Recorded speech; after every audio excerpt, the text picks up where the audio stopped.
எல்லாருக்கும் வணக்கம். நான் இளவரசி பேசுகிறேன். இன்றைக்கி நான் உங்களோட ஷேர் பண்ணிக்க போகிறது சீரகப்பொடி நான் ஷேர் பண்ண போகிறேன்.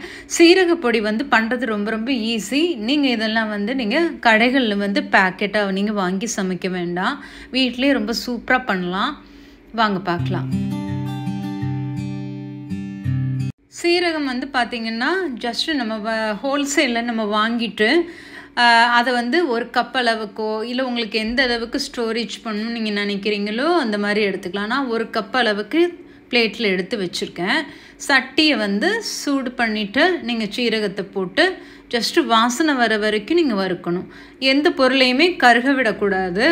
கருக விடாமல் ஜஸ்ட்டு ஒரு 2 நிமிஷம் 2 நிமிஷமே போதும். 2 நிமிஷத்தில் நல்லா வதங்கிடும். வாசனை பார்த்திங்கன்னா பயங்கரமாக வரும்.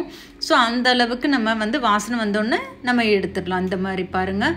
ஸோ இந்த மாதிரி நம்ம எடுத்து வச்சுட்டு ஆற வச்சுட்டு தான் நம்ம அரைக்கணும். எந்த பொடியாக இருந்தாலுமே ஆற வச்சுட்டு மிக்சியில் அரைச்சி இந்த மாதிரி ரெடியாக எடுத்து வச்சுருக்கேன். ரொம்ப ஈஸியாக வீட்டிலையே பார்த்திங்கன்னா மிக்சி ஜார்லேயே நம்ம அரைச்சிடலாம்.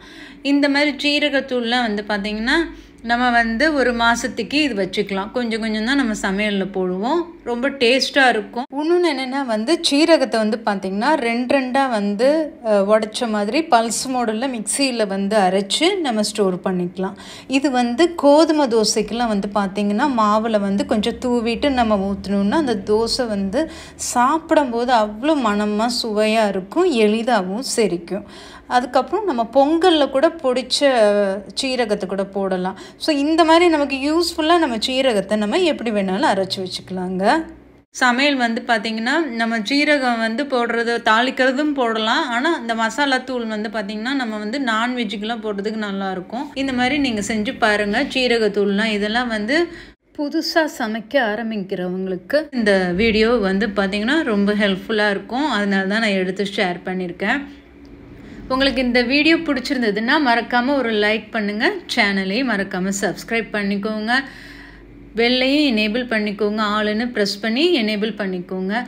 இன்னொரு நாள் நான் சூப்பரான ஒரு ரெசிபியோடு நான் உங்களை சந்திக்கிறேன்.